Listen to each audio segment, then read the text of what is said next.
officials for this match. First referee, Mr. Lumer Pajarillo, National Referee. Second referee, Mr. Adrian Tabanyag, International Referee. Let's call on our starting lineup from our Cagayan Rising Suns. Let's start off with their team captain with jersey number 2, Maria Angeli Tabaquero. At number 4, Paulina Soriano. Wearing jersey number 8, Aiza Maizo. At number 9, Kanika Tipachot. Wearing jersey number 11, Pomla Soraya. And at number 15, Gwyneth Eulalio. Libero, number 3, Angelique Jek Jonella. Head coach, Mr. Nestor Pamilar. Calling on our Meralco Power Spikers. At number 1, April Lenore Jose. Wearing jersey number 9, Maika Morada. At number 14, Stephanie Mercado. Wearing jersey number 15, Piel St. Merced Kainglet. At number 18, Coco Wang. And their team captain with jersey number 10, Maureen Penetrante Owanyo. Libero, number 12, Jeneline Reyes. Head coach, Mr. Oliver Alan Almadro.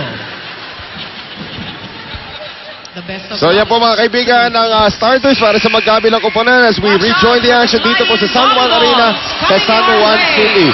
Patangkaran na lineup, lamang po dyan itong koponan ng Meralco. As we take a look at, of course, Coach Roger Gorayab with the former MVP Suroses at katabi niya po si Jaja Santiago taking in the action po dito sa ating labanan. Noel Zarate kasama po si Andre Mulya. A very tall Meralco Power Spikers against the very heady Cagayan Valley Rising Suns. Now, this is going to be interesting tulad nga ng sinabi natin kanina. Ito rin, bukod sa tangkad, bukod sa opensa, ito rin yung dalawang teams na matitibay ang mga defenders.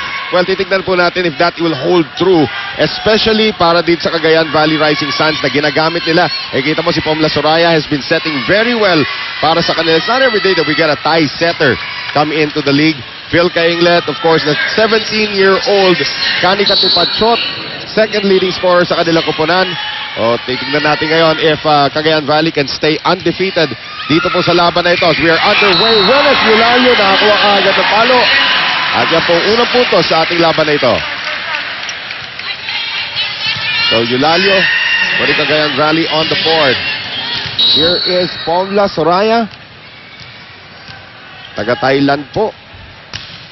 Kanyang jump shot, diretso sa net. Naturuan na kayo mag-Tagalog to? Alam mo, lahat ng mga Thai players na nagpupunta dito sa Pilipinas, when they go back home, lahat marunong mag-Tagalog. Yan. Ito ngayon si Stephanie Mercado para sa Power Spikers ng Meralco. Soraya sends it over to Aiza Maizo. Nakabang naman daw si Maureen Penetrante. MVP kontra MVP yun, ha? At nakapuntos po doon sa Blanca. Etong si Maureen Penetrante Oano, I believe Season 2 MVP ng Shakey's P-League. Season 1 kasi napunta kay King Balse. King Balse, that's right. Also, etong si Penetrante awarded as, may nakailang awards din yan as Best Blocker. Right. At sa UAAP naman, 2-time MVP. Phil Kainglet, pumailang lang. At magandang panimula ito para sa Power Spikers. They are up 3-1. Naman, the contortion of Phil Kainglet. And the grace, actually, taking that approach, graceful pa rin. Alam mo ito si Phil Kainglet nga. I had a chance to talk to her in length one time. Dating ballet dancer. Tapos nag-convert lang muna to basketball bago naging volleyball. Kaya, minsan Noel, makikita mo yung movements niya, yung mga 360 turn niya dito sa ano. And here is Eulalio, lulusot sana. Ando naman ito si Paneng Mercado. And Maureen Penetrante Oano gives up the free ball. Jonella, Soraya. Eto na si Aiza Maizo, pero malakas naman yung kanyang tira. Going back to Phil Kainglet. Nagsimula yan maging basketball player muna. Tapos biglang lahat ng kaibigan niya nagba-volleyball, lumipat siyang volleyball. Yung ate niya, si Dindin, who's also Phil Claudine, played in basketball at naging varsity player naman ng University of the Philippines So, in athletic. basketball. Athletic Oo, family. yung magkapatid. Soraya ngayon, iniwan. Oh, wow! Danica Tipachot, 17 years old. And the leaping ability of this young girl. Oo. Nagulat itong koponan ng Meralco. Isang member nga ng coaching staff sinabi, hindi naman mukhang taga-Thailand yan, mukha nga taga-Cagayan eh. So, 4-2 right now. Mahabol na po rito ang Cagayan Valley Rising Suns. April Luceo, the back set to her former college teammate. Etong si Micah Morada, wala namang nadaan ng kamay, sabi ni Lumer Pajarillo, ang ating first referee. So, pinag-usapan natin si Morada at the top of the coverage. Minsan sentro, minsan utility, minsan open. Okay lang, whatever is free. Kung saan pwede. Saan pwede? Sharp attack from another, a sharp serve from another former FEU last. Si Buenos Milalio, pero napalakas yan. Rexona, anti-first front deodorant, it won't let you down. At eto na si Coco Wang, pumunta na sa harapan.